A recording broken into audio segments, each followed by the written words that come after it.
Where is mine? Here we go. We're just making some adjustments here. Actually, I would like to commend you on something, and that is that I missed last week and then went on YouTube and saw your last week's discourse on YouTube. Wonderful. I'm glad. And it'll be on YouTube this evening. So I just want to say this is our February 15th session of Bhagavad Gita. We're on the 4th chapter. So I want to welcome all of my dear friends for participating with me. So the YouTube recording worked out well for you then. You were able to. Yeah, the best part is that if I didn't understand something, I could roll it back and listen again. I didn't know about that. Yeah, now we're every class will be on YouTube under my page, Larry Puglisi. So you just go there, and all the Gita sessions will be there. And all the previous sessions that are not there will upload. So we'll be able to access all the previous classes too. Slowly by slowly, with my good wife's help, we're getting it together. Because if it was left to me, I'd be doing 2 cans and a string all over the world. So let's. I'm going to begin with our invocation mantra.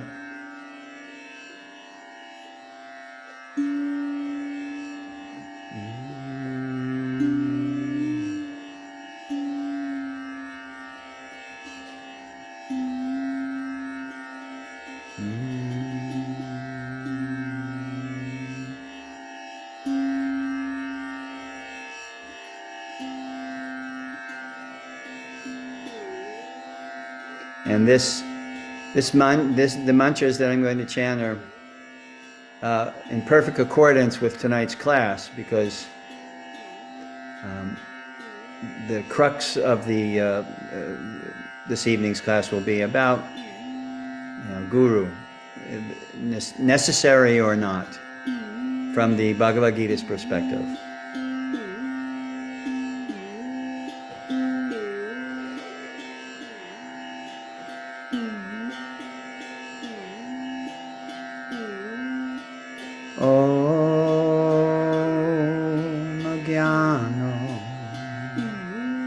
Timarandasya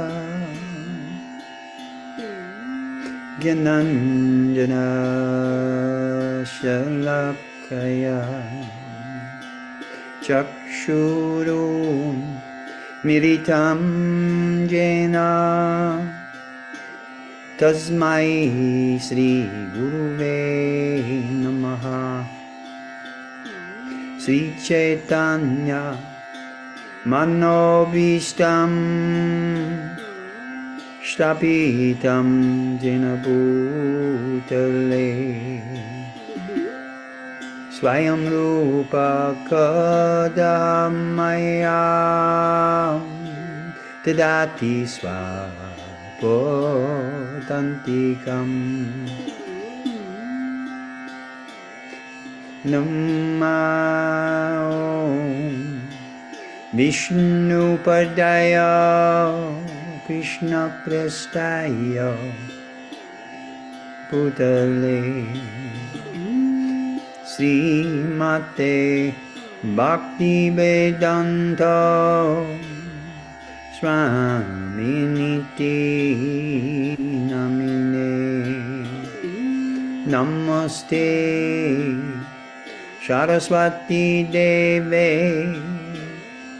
Gauravani Pracharine Nirvishesha Shunyavadi Pastitya Deshotarine Sri Krishna Chaitanya Prabhu Nityananda Sri Advaita Gadadhar Shivasadi Gaur Bhakta Vrinda Hare Krishna Hare Krishna Krishna Krishna Hare Hare Hare Rama Hare Rama Rama Rama Hare Hare.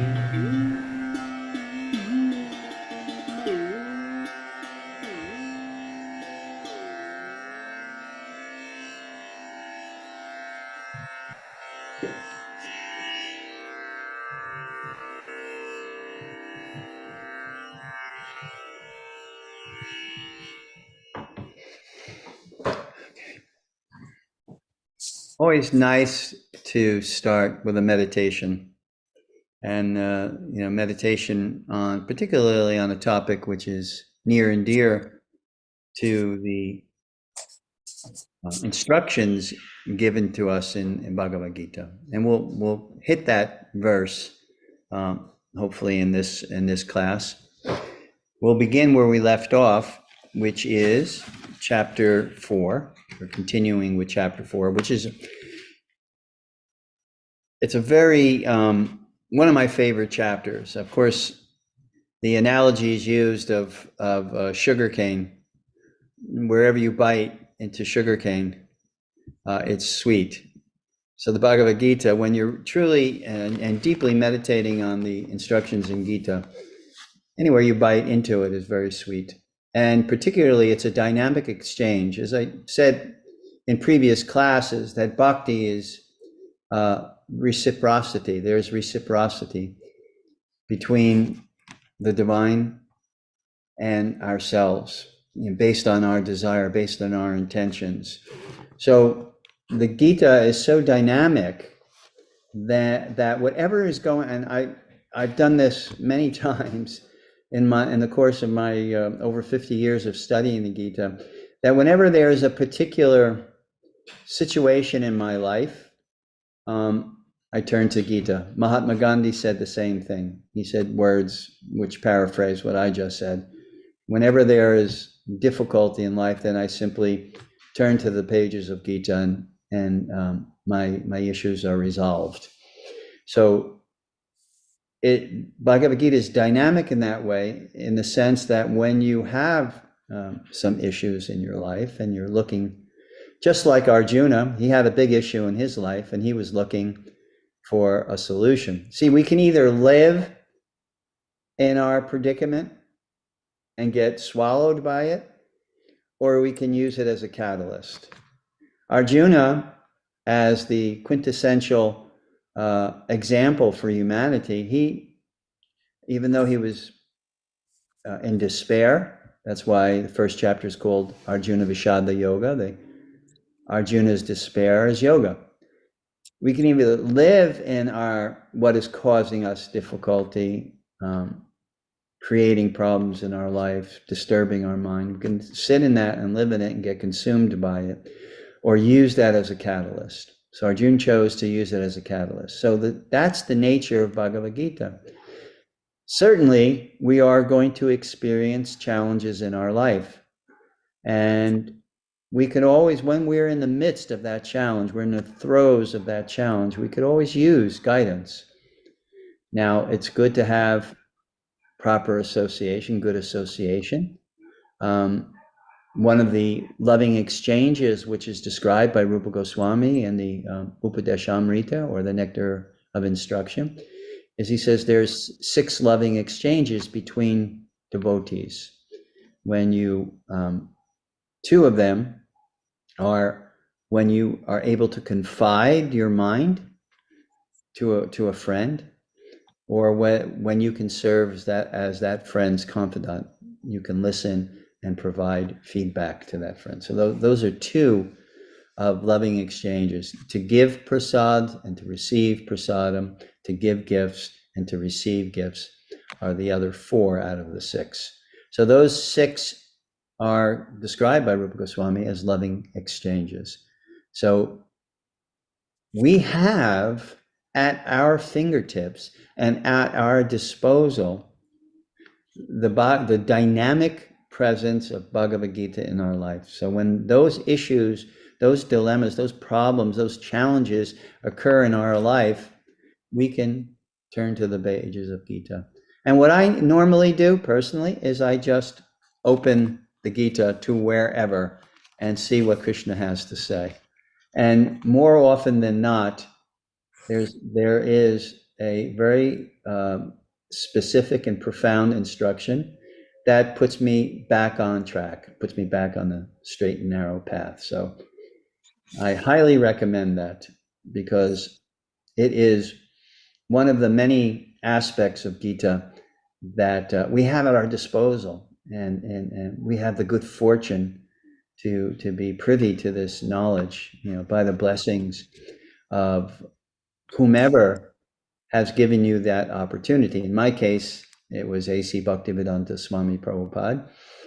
In some of your cases, it may have been other personalities in your life that was able to share with you their experience with the Gita. So last week we ended with, I believe, text 8.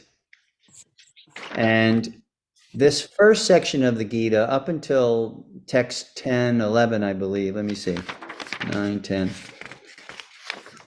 We get a little bit of the history of the Gita in the first few verses. Then the next, up until, up until 10, Krishna is describing his divinity. Why is he to be accepted as an authority to speak this? In other words, Krishna is speaking. Krishna is giving us the instructions. What is his qualifications? And we discussed a little bit the qualifications of Krishna. So what are those qualifications? And the qualifications are described, in the Gita that we spoke about. How Krishna has said previously, I am unborn, and my transcendental body never deteriorates. So we know that is one thing that he says. I'm unborn. Of course, all souls are unborn. All souls are eternal.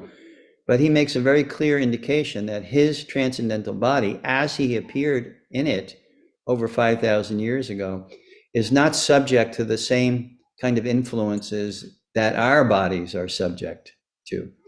In any in any picture that you see of Krishna, you always see, even on the battlefield of Kurukshetra, you may have seen the famous picture where Krishna is on the chariot with Arjuna. At that time, at that given time, Krishna had been present on this planet for about 125 years. And you know what was interesting? I found interesting, I think it was Deepak Chopra, who I think is also an MD. He said that there has been research done that states that the body's ability to reproduce cell reproduction has been proven that up until 125 years, the body can reproduce cells. So I just found that as an interesting side note, that Krishna was present for 125 years, and the body's ability to reproduce cells is 125 years. But so if you look at a picture of Krishna on the battlefield of Kurukshetra with Arjuna, he certainly does not look like a 125-year-old person. I mean, there are pictures of different sadhus in India that are very, very old. And, for their age, they look very good, but they certainly don't maintain a 16-year-old body feature. And Krishna says here, why? Because my transcendental body never deteriorates. My body is not made of prakriti or material energy. My body is purely and wholly Purush, spiritual. So Krishna gives those indications there. And he says, whenever and wherever there's a decline in religious practice, dharma, then I will manifest. And predominant rise of your religion, I will come and I will manifest and I will get humanity back on track again. And then on 8, he says, what are my reasons for coming? To deliver the pious, to annihilate the miscreants. So it means that those that are pious and have a desire to associate with the Supreme, have the Supreme in one's life, then this manifestation of Krishna on this planet are for those who have the ability to recognize Krishna's position and meditate on the various 2 things that he did. He gave instructions in Bhagavad Gita, and he performed activities, pastimes that have been chronicled in various sacred texts, like the Srimad Bhagavatam or Bhagavad Purana, the Vishnu Purana, and others. Specifically in the Puranas, you get many stories about Krishna or Radha and Krishna. So that's what he says, to give association to those that are desirous of my association so that they can meditate on my Leela. And then those who are becoming, due to a demoniac nature, becoming a burden to this planet, I come and to get rid of those. Just like the Battle of Kurukshetra, some people ask, when they first come in contact with Gita or the Mahabharata, why? What was the necessity for this war? And the necessity for this war, the Battle of Kurukshetra, is exactly what Krishna says here, that when the earth planet becomes overburdened by the presence of evil people, and particularly evil leaders, it's not that your general rank and file person, can have a bad streak in them, but to manipulate and exploit hundreds of thousands of people by virtue of being in a leadership position, that is a special requirement. I mean, we could cheat a little on our taxes, and we can do all these little things that may be deemed not exactly pious. But when you look at in the history of mankind, humanity, and you see leaders who have totally exploited their citizenry and other parts of the world, conquered other parts of the world and put people under oppression, etc., then that's a particular nature, a nature that is sold out to trying to dominate and trying to exploit and trying to cheat. I like that word cheat or cheater, because if you analyze that word cheater, that word has the exact same letters as teacher.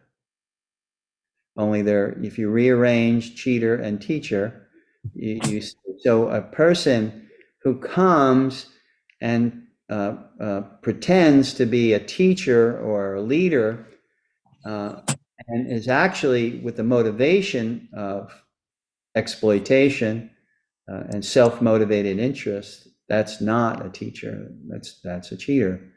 And that's why people are so afraid of the word guru nowadays, because historically, especially in recent history, but this has been going on and on for many, many, many centuries. When people take a leadership role in terms of spirituality, and then they become overwhelmed by their cheating propensity, exploit people in the name of spirituality, then that's when it's particularly applicable that a teacher is a cheater. So Krishna, when we're going to discuss the necessity of having a teacher according to Bhagavad Gita, and specific instructions given there by Krishna. And as I said, so he comes to annihilate miscreants, and as well as to establish principles of Dharma. So these are some of the indications of Krishna's divinity and why Krishna is qualified to speak in this particular way.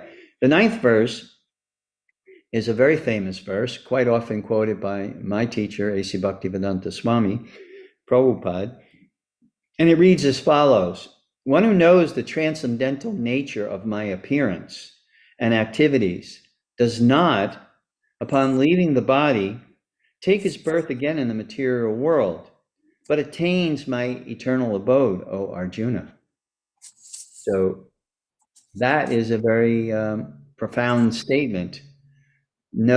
Just by knowing the nature of Krishna's pastimes, Krishna is saying here, the nature of my Leela, another translation for the word Leela is play.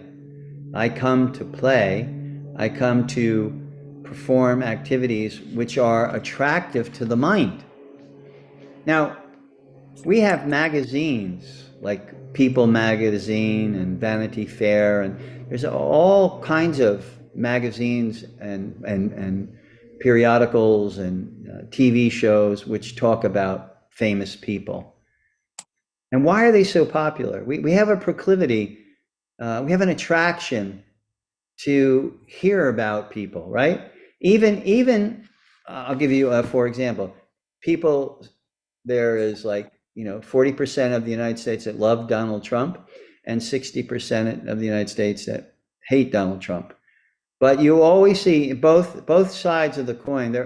They're always reading about him in the news, because we have this nature to want to hear about people who are famous, whether infamous or famous. We kind of have that intrinsic desire to hear, and that's why you have People Magazine talking about people. We read about and hear stories about people.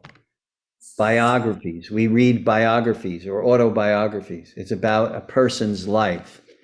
So that's a tendency. So Krishna is saying here that bhakti means if you can use that tendency to hear about the sacred Leela, the sacred pastime that Krishna is performing, then the very action of hearing, one who knows the transcendental nature of my appearance and activities, so one who studies and meditates upon and tries to understand the nature, the qualitative nature of those activities, because he uses the adjective transcendental. He doesn't say my nature.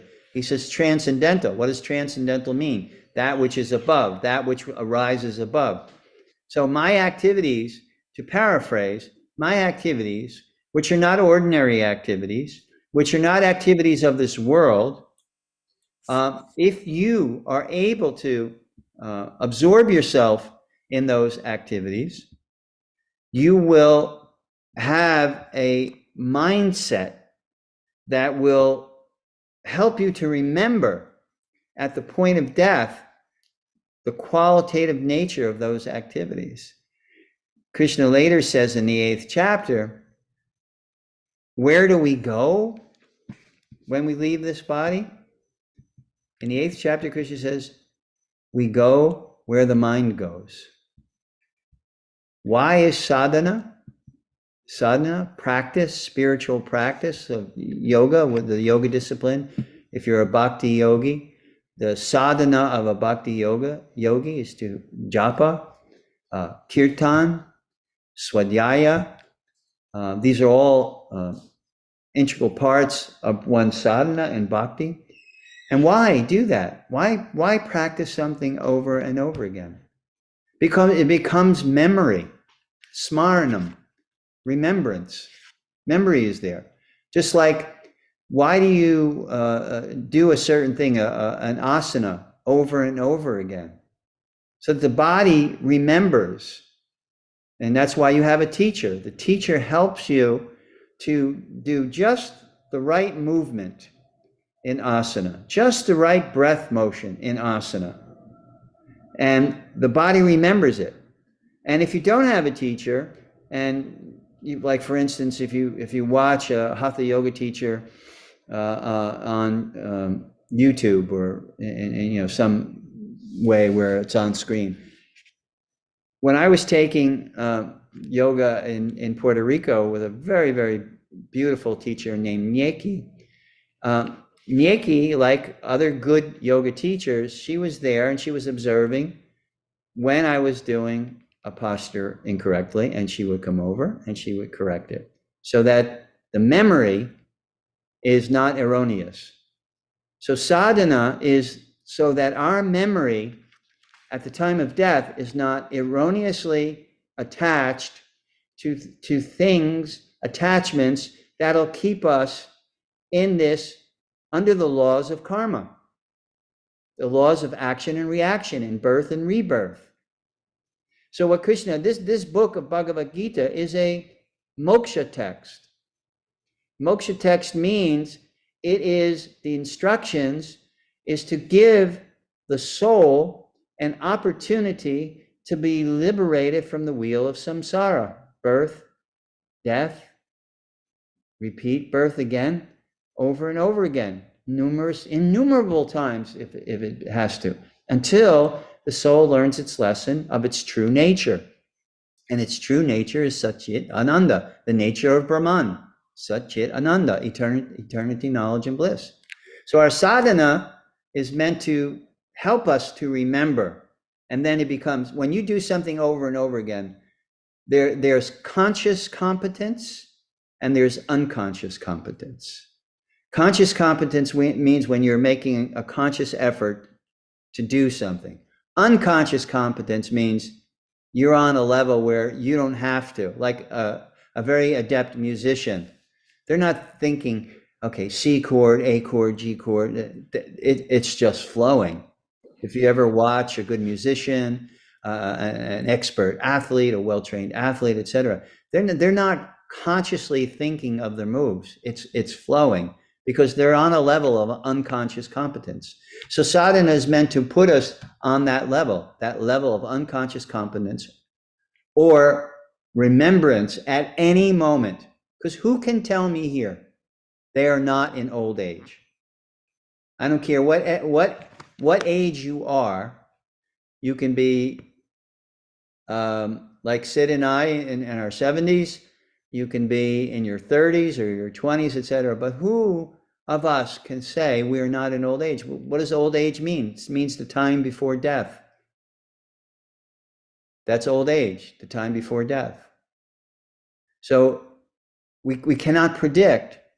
So if we are unconsciously competent or unconsciously linked up with the Supreme, that means at any moment, our attention, our concentration can be linked up to the Supreme. And Krishna says in the 8th chapter of Bhagavad Gita, that means by virtue of the mind being fixed in that way, you will go to what you are remembering. So if you're remembering family, you're remembering your dog, you're remembering, so many different kinds of attachments, that remembrance will bring you back into the world of Prakriti, back into this material world. But at that critical moment, if you're able to remember the Supreme and his Leelas with the divine goddess Srimati Radharani, if you can remember that Leela, then that will help to project you into that realm, into that association. So that's why this verse is very important, 9, and demonstrates the divinity of Krishna just by meditating. Krishna is saying here, on my transcendental nature, my birth and my transcendental activities, then you will not take your birth again in this material world, but will attain to my eternal abode. So it's a very, very powerful statement there, and a very powerful statement in relationship to the divinity of the Supreme. Text 10 reads as follows. What do we have to be in order to attain this state? 10, being freed from attachment, fear, and anger, being fully absorbed in me and taking refuge in me. Many, many persons in the past become purified by knowledge of me, and thus they all attain transcendental love for me. So a couple of things here. And Prabhupada, in his commentary of the Gita, gives a very, very nice statement here. He says, being freed from attachment, fear, and anger, that those three things keep us from desiring to link up with the Supreme. Our attachments, Krishna said previously, I believe in the second chapter, Bhogeshwarya prashaktanam toya parita chetasam. If you are attached to material enjoyment and opulence, then the desire does not take place. And Krishna is saying here, if we free ourselves from attachment to things which are distracting us from the real goal and the real purpose of human life, if we maintain those attachments, then he makes another statement in the second chapter of Gita. What happens? Where you fix your mind, what you contemplate on, you become attached to. When you develop attachments in that way of what you are contemplating, it could be another, it could be a man, or it could be a woman, it could be success, it can be so many different desires that can be there. You become attached to achieving that. That intense attachment is called desire or lust, having an incredible desire to have it. And that becomes frustrated when you either get what you are meditating. This is the idea. This is the ideal, my ideal partner. I want this woman for my wife. I want this man as my husband. And you get married, and all of a sudden, you start seeing all their faults, and then you say, "Well, is that really, the perfection of my existence?" Now, love helps us to transcend that mindset. Because love, part of love, especially in relationship, means commitment, means trust, means respect, means so many things, which actually catapult us beyond the minor disturbances that may occur in the course of our relationship. But the point I'm making, is that when you get that which is you are intensely desiring, either frustration or disappointment or anger arises.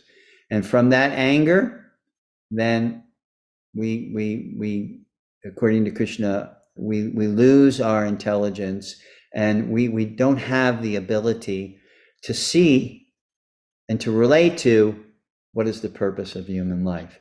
So here, Krishna says, Vitaraga Bhaya Krodha. So attachment, fear, and anger. So attachment, it douses out the fire of desiring to link up with the Supreme. In other words, you may have family members or people that friends that have zero interest in spiritual life. Zero interest. And why?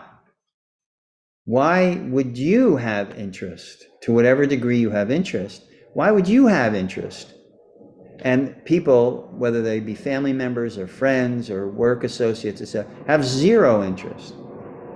So Krishna says here, attachment, because they consumed, absorbed in their attachments.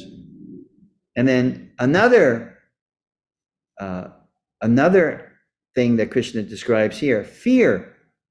Fear also keeps us from having a desire to develop our spirituality. Fear, like people have relationships and they are burned in that relationship.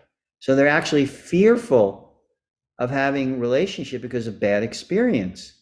And therefore, when you say, surrender to God, serve God, or serve a great sadhu, a great sage, a great wise person, that whole notion, because I've given my heart before, and my heart was broken, and I'm fearful that it's going to happen again. And therefore, no interest in cultivating a relationship with the Supreme. None. And then the third is anger. My way is the best way. If you don't become a Christian or a Hindu or a Jew or a Muslim, if you don't follow my path.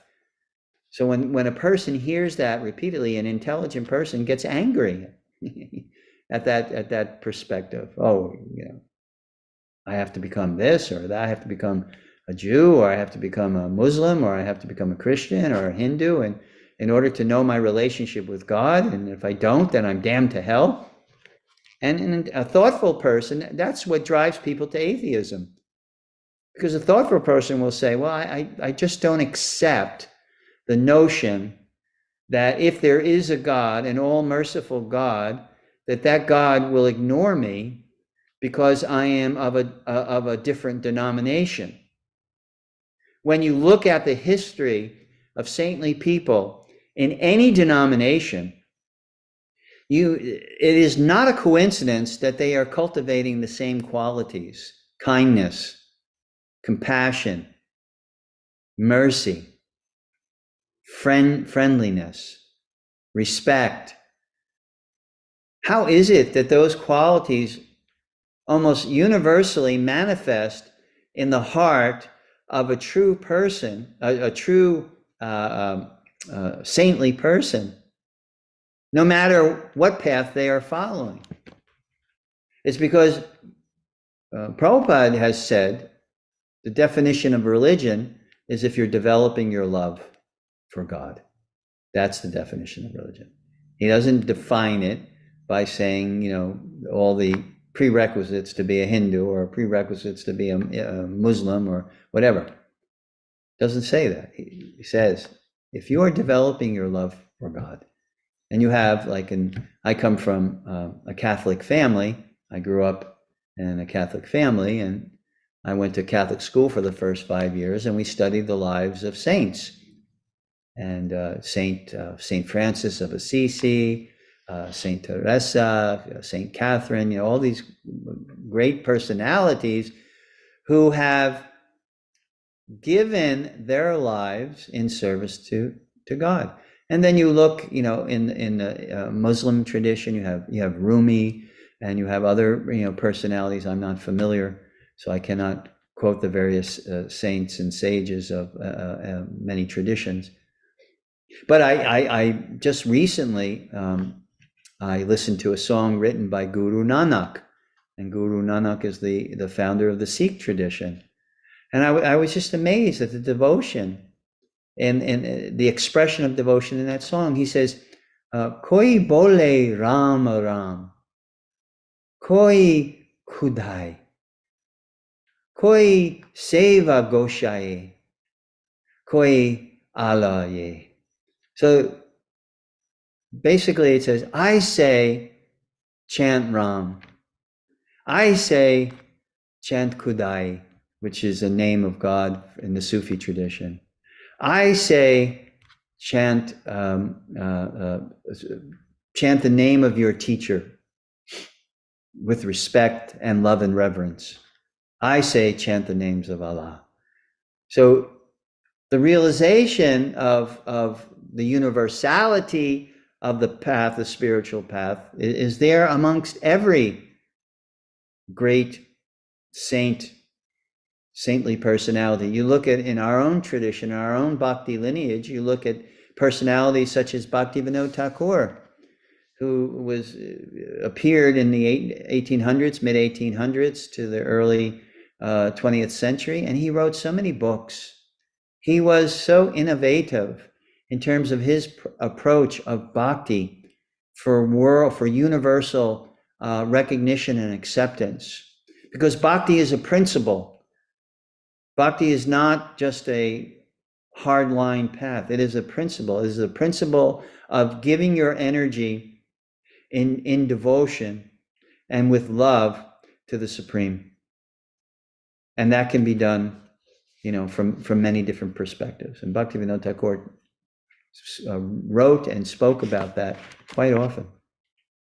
So this anger develops like when you've heard more than once my way, or you're going to hell, and then you get angry.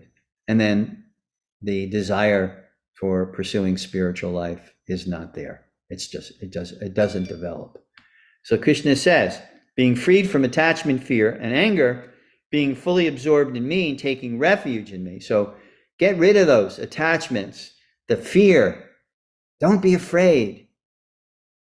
You may have been burnt in one or many relationships, parental relationships, sibling relationships, lover relationships.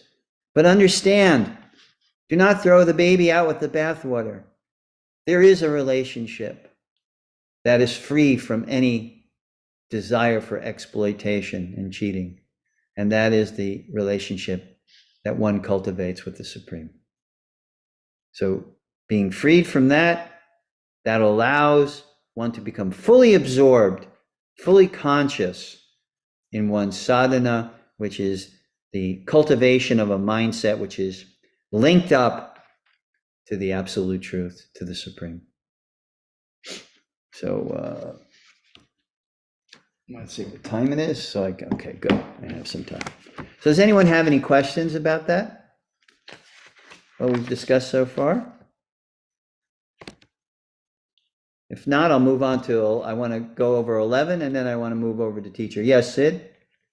Did you have a question?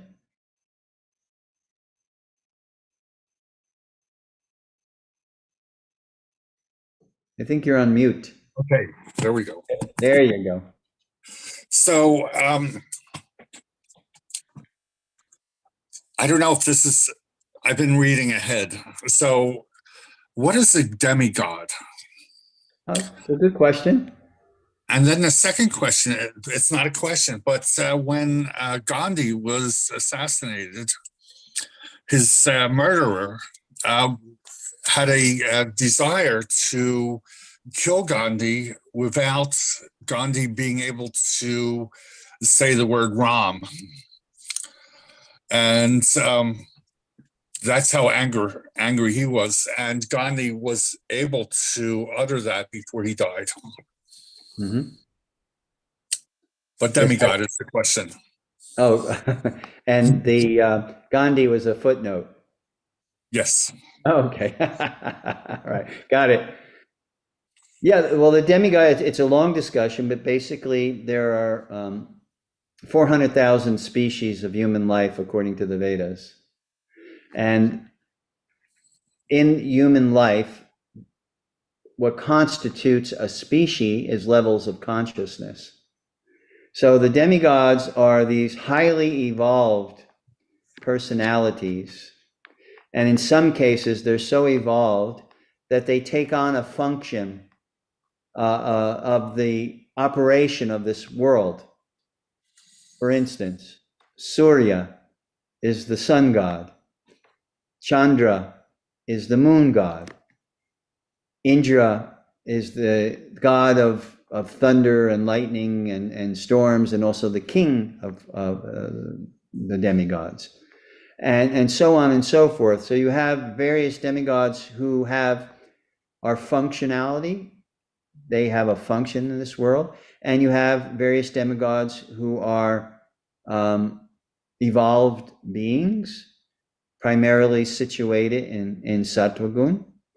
So in short, that's my answer. They're very highly evolved personalities in this world that are given positions that help with the function and management of this world. You have Mother Bhumi, the Earth planet.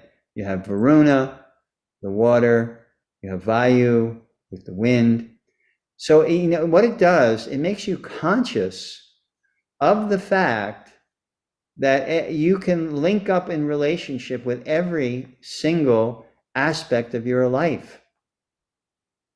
You even have a demigod in charge of evacuation, your bodily evacuation. So if I remember correctly, it's Mitra, but don't quote me on that. I'll have to look it up. But in any case, all of these personalities are very, very powerful personalities. If you read in the Yoga Sutras in the third pada, Patanjali begins to describe siddhis, yoga siddhis, mystic siddhis. And he describes 8 primary mystic siddhis, and then there's 10 secondary mystic siddhis. And when you read, some people say, oh, the Mahabharata or the Ramayana or whatever, that's just fantastical. I can't believe, that a person is able to fly in the sky without the help of any machine, or, to do all the things that are done. For instance, if you read the Mahabharata, you see that the weaponry that was used looked like very simple weaponry, like bow and arrow, which was a prime one, spear, a club, sword, etc.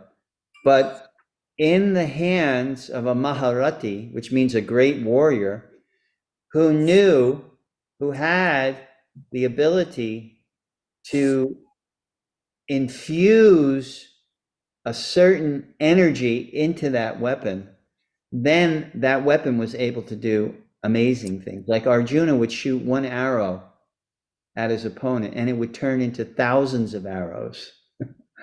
That one arrow, by the other utterance of sound, would turn into thousands of arrows and strike, hundreds of warriors. So the demigods possess many siddhis, and that's why they seem to be fantastical creatures or entities.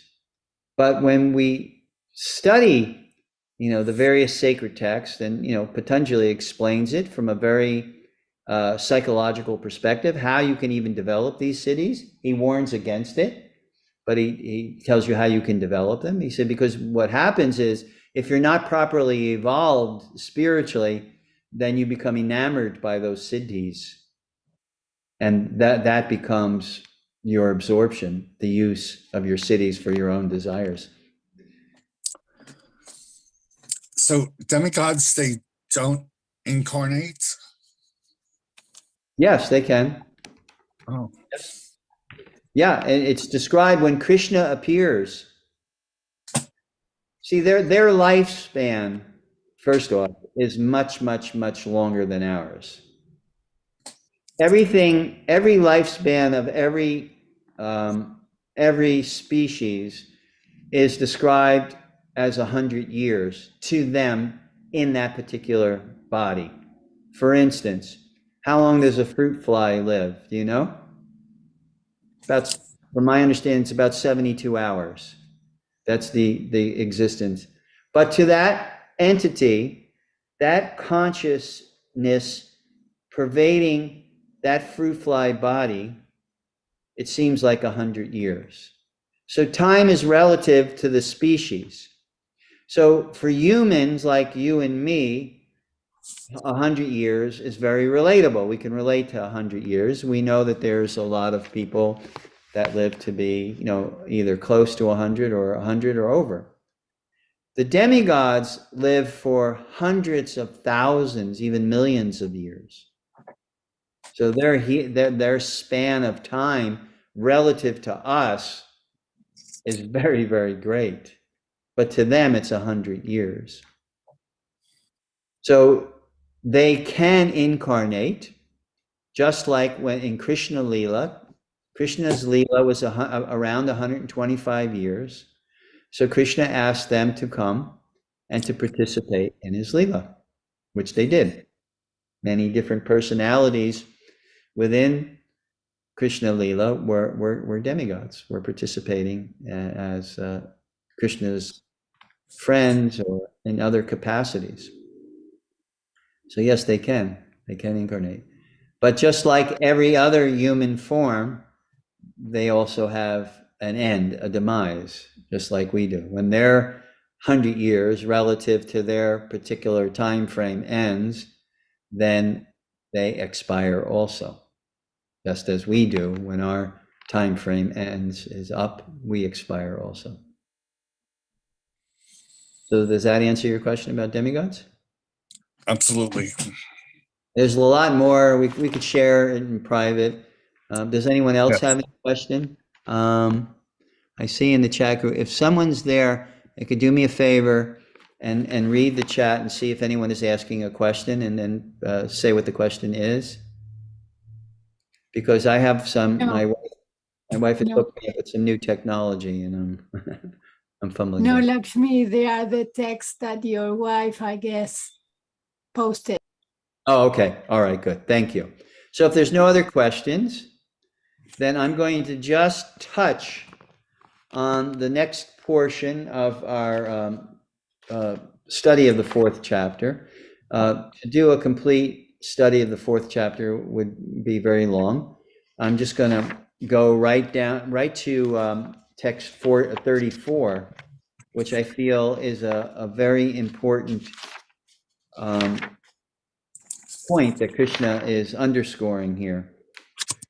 He takes from where we are to this point, and he talks about the necessity and the importance of sacrifice.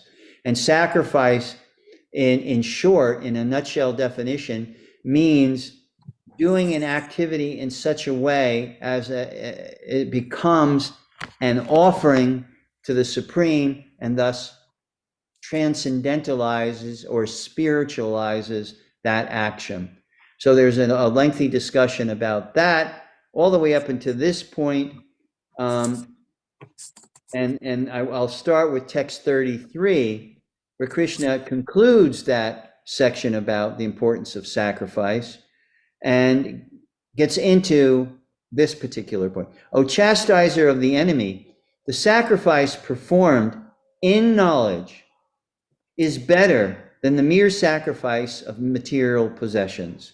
After all, O son of Pritha, which is another name for Arjuna, all sacrifices of work culminate in transcendental knowledge. So here Krishna is emphasizing the importance of knowledge. So what does he say in 34? How do you get that knowledge? So in 34 he says, just try to learn the truth by approaching a spiritual master, a guru, a teacher.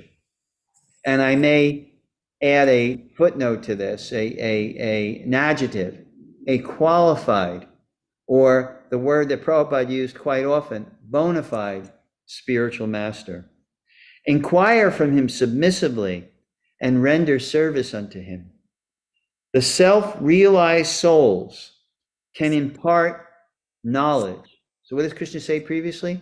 It's important to be situated in transcendental knowledge. What does he say here? The self-realized soul can impart knowledge unto you because they have seen the truth. That is an important statement. The importance, when I pose the question, is a spiritual teacher essential in terms of your journey, your spiritual path? And Krishna says, of utmost importance in this particular verse. Why? Because that person is a tattva darshini. And what is a tattva darshini? A tattva darshini is the seer of the truth. What does seer of the truth mean? It means a person who has realized the truth and is living in the truth. That is what that means. So, just trying to get to the point here. Yeah, so the Mundaka Upanishads are very important texts, sacred texts, which kind of introduce us to the principle of Prakriti and Purush, or matter and spirit. The Mundaka Upanishads says there are 5 signs of a Sadguru, of a very advanced personality. In the presence of such a guru, number 1, knowledge flourishes, jnana raksha. Number 2, sorrow diminishes, dukkha chaya. Number 3, joy wells up without any reason, sukha avirbhava. Number 4, abundance dawns, samriddhi. And number 5, and all talents manifest. Just like we can see, I can give you a very simple example from my own experience. When I became fully committed to the process of bhakti yoga under the tutelage of A.C. Bhaktivedanta Swami Prabhupada, I was just a young man with no experience. I had just graduated the university with a Bachelor of Arts degree in English literature, and I had literally no experience. When I became involved, when I committed full time to bhakti by moving into the ashram, a short time later, I was put into the management position of the ashram. Now, for those of you who have not had the distinct experience of that, it is not easy, let me tell you, to manage a nonprofit religious organization with volunteers. I mean, because everyone who moved into the ashram basically at that time did it voluntarily. There was no salaries at that time. We all lived as ascetics, as monks. So I was bewildered as to why I was chosen to do that particular seva, because we all had opportunities to do various types of seva for, in the ashram. And even though I had zero experience, I did not get my degree in business. I did not have an MBA. I knew nothing of how to properly run any kind of institution. Somehow or other, over the course of time, things became quite natural to me. So this all talents manifest by coming in contact. So my connection with Srila Prabhupada and my seva, just like I sang there, seva goshai, I say to you, I say, do seva to a gosai, to a great personality. And then by being in association with that great personality, all things will manifest, all ability. You get a clearer perspective. You are able to control your senses. Once you're situated in a position where you're able to control your senses, concentration becomes very deep and profound. So, all of these things are there. This is the instruction of the Mundaka Upanishad. I'll go over it again. Knowledge flourishes, sorrow diminishes, joy wells up without any reason, abundance dawns, and all talents manifest. So that means this principle of accepting a teacher is important. And to underscore its importance, the example of a raindrop is used. What is the old English adage? Birds of a feather flock together.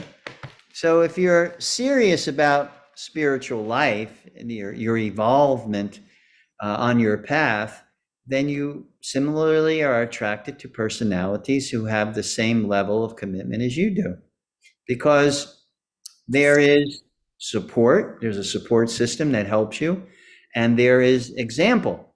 So we seek out a spiritually evolved person because association is important. When you associate, when you take an iron rod and you put that iron rod into a fire, what happens to that iron rod? That iron rod becomes a recipient of the potency of fire. So when the iron rod is left in there long enough, it becomes red hot, then white hot, and it becomes fire itself, just by connection. The transference of energy from source to recipient. So in terms of the principle of accepting a spiritually evolved teacher, one who's qualified, and we'll go over the qualifications, the analogy is used of a drop of water, drop of rain. If you catch it in your hand is clean, you can drink that water, right? It's pure water. You can drink it. If it falls in the gutter, can you now drink that water? Or by association with what's in the gutter, it now becomes contaminated. If it falls in the gutter, its value drops so much that it cannot be used even for washing your feet. And if you want clear example of that, you go to India. In some villages, there are open sewers, right? So that rainwater you get in, you drink it pure in your hand, your clean hand. That same rainwater goes into the gutter, into the open sewer. You can't drink that water. You can't even bathe with that water because it's thoroughly contaminated by its association. If it falls on a hot surface, it evaporates. If it falls on a lotus leaf, it shines like a pearl. And finally, if it falls on an oyster, it becomes a pearl. The drop is the same, but its existence and worth depends on what is its association. Therefore, association with a spiritually advanced individual is of the utmost importance. So that is the emphasis of seeking out a spiritually evolved personality and having association with that personality. You, as a drop of water, will reflect your association. Will you become pure or will you become contaminated? Birds of a feather. Will you evaporate? Will all interest in any desire be there for spiritual development, or will it evaporate because you're in contact with the fire of your desires? So these are all important things to meditate upon. Okay, I think that's a good meditation to close on this evening, and we will continue with this theme of spiritual teacher. I'll go over what are the qualifications of a teacher, an evolved teacher, guru, what is a meditation that you can develop in your daily activities. That'll all be next week. So I will conclude by opening up the chat for any questions, comments, observations, etc. Before we part association tonight. So does anyone have any question or comment that they would like to bring to our attention? Gratefully received, if so. And keep your eye out if there's any question there. Let me see here. Not yet. Not yet. Okay. Shy. Everyone's shy? No, just some clarification, because the person that was writing the text in the chat was Gayatri. So I've been told that Gayatri is not your wife. No. I didn't know that, but That's okay. well, it seems that it is very important to know that. Gayatri is a friend. My wife's name is Gokula Priya. And she's I think her icon there is Radha and Krishna on the swing. Yeah, I'm looking at it. Yeah. So what you make me think of is that Krishna must be coming then, because we are completely away from Dharma. Yeah, I see your point. Yeah. Yeah. But Krishna comes, the beauty of Krishna is he comes in many ways. He takes,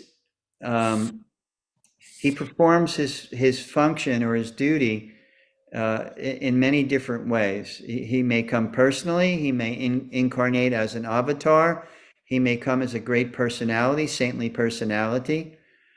He may come in the form of disease or war. All of these things are there depending on the time, the place, and the set of circumstances. Are there little demons or are there great big demons to be dealt with? And that's why you see, like if you study the Das avatars, the 10 avatars, they're Matsya, Kurma, Varaha, Nrsimha, all the different avatars that come, and you see the personalities, the demoniac personalities that they're dealing with were just off the charts. I mean, you take Hiranyakashipu, for instance, that Lord Nrsimhadev came to do away with, to annihilate. The yoga that he performed, when Lord Brahma saw the yogic austerities that he was performing, he said, the likes of this has never been seen or never will be seen. So they're not ordinary personalities. They're very powerful personalities.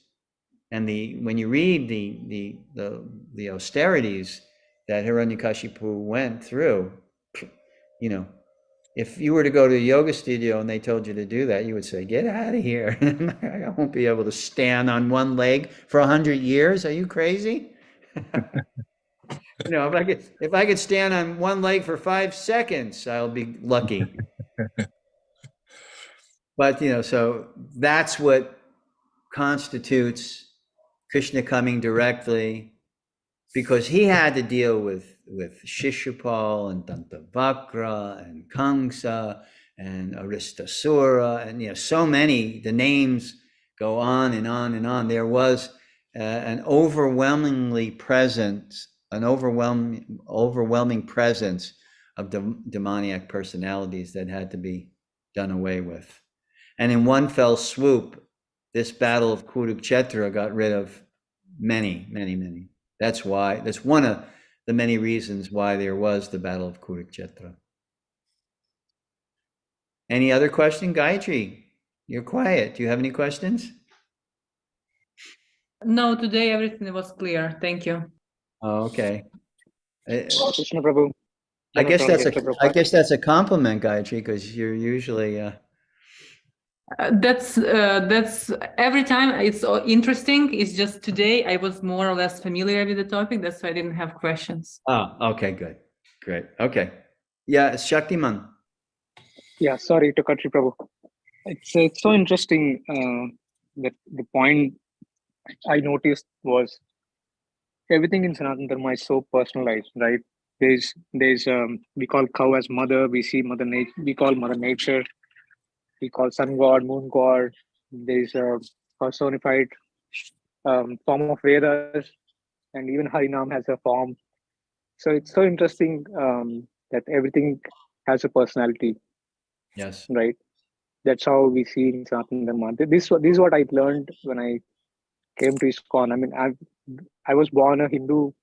We see everything as a person, but I never noticed like in when Srila Prabhupada is saying that everything has a form, everything is so personalized.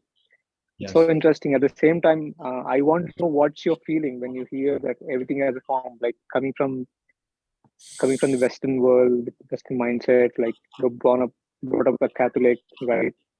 It's not easy to take that everything has a form. It's kind of a joke, right? So I just want to understand, like, how did you accept that? Because I know one of my how did I friends, react to that? yeah. Well, if we put it you look at my history, I was raised a Catholic, which is a highly personal, I came from like an old school, I was raised in Newark, New Jersey, in an Italian-American community. And so our church was very European Catholicism with, the cross, the stations of the cross, different statues of various saints. The name of the church I went to was Saint Rocco. So there was a statue of Saint Rocco, statue of Saint Francis of Assisi. So there was a lot of personality mixed in there. Now, when you bring it across to the moon there's a personality behind the moon and the personality behind the sun. And when you say, how did you react to that? Well, then you have to fast forward to me at 22 and what I was going through at that time. At that time, my path in particular, it was the 60s. I was in college from 68 to 72. So it was in the height of the, flower power generation, the hippie generation. And I became convinced anything was possible. That, we're always setting boundaries and limitations because we are limited and we are bound in terms of the ability of our perspective. And I just had a few experiences during those 4 years in college, which kind of blew that conception apart, limitation. And especially when I got into spirituality, that God can only be like this, and you can only get to him like through this person, whether it's Muhammad or whether it's Jesus or whatever. That, all those limitations. Now, to say, for a Christian to say, Jesus is my only savior, that's okay, because that's a principle in spiritual life. When you accept a spiritual teacher, you accept that teacher as your guide. But to the degree sometimes that it is espoused or stated, where everything else is just hell, you're going to hell. Now that is not, I think, a proper understanding of this principle that we're talking about of teacher.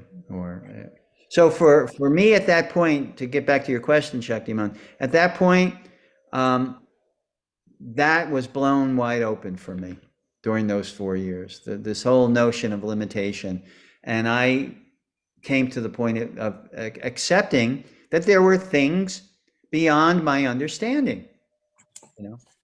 I was humbled by certain events in my life and certain things that I was reading. And one of the things that I was reading was Bhagavad Gita at that time.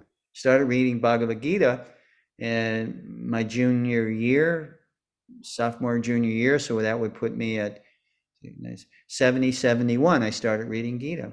And there were certain things, because I had the desire to inquire and to seek out,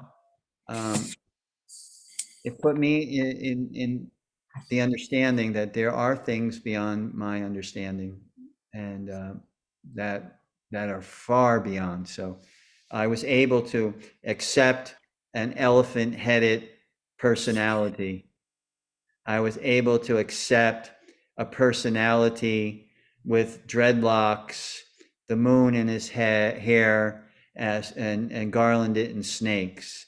I was able to accept, a four-headed Brahma.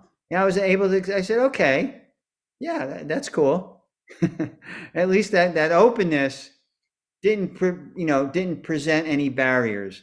Like my wife was telling me recently, she had patients that rejected Hinduism because they couldn't accept an elephant-headed personality. So that means that only what we can understand is truth from where we sit. That only our perspective only defines what's real and what's not real. That's what that's saying. And I was fortunate, like I said, in the university at the time, I was able to, that was blown wide open for me. And I was able to say at least, okay, okay, that's a possibility. Yeah, why not? Now, is it dependent? Am I dependent on whether or not there is an elephant-headed personality? No. My relationship with Krishna is not dependent on whether I believe, accept, or adhere to that. Not. Shaktiman, you had something else? Oh, that's it, Prabhu. I mean, I think not many of the people are like open-minded like you, because I've had conversations with people in the past, and they're not ready to accept that everything has a personal form. Right. Yeah, yeah, Because that's that Vita Raga Bhaya Krodha verse. Why are they not ready to accept personal form and personal relationships? There's some underlying, according to Krishna in the Gita and Prabhupada in his commentary, there's some underlying psychological impediment for accepting that. The first thing is, if you can't accept form, that's because of pride. That means you have pride in your intellectual capacity, where you can negate that principle that there's form behind everything. Even though you have no experience and your perspective is very limited, still there's so much pride in your intellect. And Krishna describes, 4 people who come to spiritual life: the distressed, those in search of economic relief, the curious, and those in knowledge. But he also says there's 4 people who get away, and one of the types of persons is Maya Parityagyan, whose knowledge is stolen. They may be very intelligent. Their knowledge is stolen by pride. Right now, there is a movement espoused. I think one of the main speakers, his last name is Harari. He's a professor, and his whole point is humanity is useless. Humanity is really a bad algorithm. That the future of humanity is in technology and yeah, AI and yeah. beyond. That is the Again, future. And then again, those who are elite, those who are on the top level of understanding, they will invest in AI and all the various permutations of that, and they will yeah, become that and get rid yeah. of. So again, all these like impersonal, right? AI is like there's no human behind it. There's just talking to the machine. Just want to Right, talk to the machine. right, Yeah, they want yeah. to remove the person. But there's a tremendous void that develops, because with all of our faults, when you're in the association of someone you love, all those faults are totally minimized. And if you become a lover of humanity, if you're love has a incredible capacity to grow and grow and grow. You can love your family. Love can grow beyond that. You can love your village. Love can grow beyond that. You can love your state. You can love your country. You can love your continent. You can love the world. I mean, love has an unlimited capacity to grow. And when we embark, that's the beauty of bhakti, because bhakti helps us to cultivate and experience the unfolding, unlimited capacity of love. That's what bhakti does. And the more we become purified by our practice of bhakti, the more that capacity expands. The heart grows and grows. And who we are able to love, now the heart is growing so big that it has the capacity to accommodate many different relationships. But when we don't see in that regards, when we constrict our capacity to love, then the heart shrinks. And who can fit in that heart? Very few or none at all. Because love, to experience love, there has to be an element of selflessness. If you love a person, your spouse, then if you truly love that person, there has to be an element of selflessness there. But if you are unable to bring yourself to selflessness at all, then the heart has constricted so much that you won't allow anyone in. And there's a deal of suffering in that kind of mindset. Because the true nature of the heart is an unlimited capacity to love. And when we constrict it that much, then it's very painful. And that's why people are sad and depressed. Okay, enough of my armchair psychology. I'll let you all go. Thank you. Thank you so much. Thank you so much for joining in this evening. And I'll see you next week. I'm moving. Thanks to Sid for helping me these couple of days. Sid and I were throwing everything in the boxes. And we're moving to our new home 4 miles away from where we are now in Boca, closer to the ocean. Hooray! And and we have a big backyard for gardening. And my wife says a big hooray for that. And yeah, so Friday we'll be in our new home. So next Wednesday, we'll be broadcasting from Gornitai's new residence on 2nd Drive, Northeast 2nd Drive in Boca. So until that time, you all have a healthy, happy, and holy week. I love you all. Hare Krishna. Thank you, Hare Prabhu. Krishna. Good for Hare Baba. you. Hare Krishna. Thank you. Good for you. Thank you, Lakshmi. Thank you, Nora.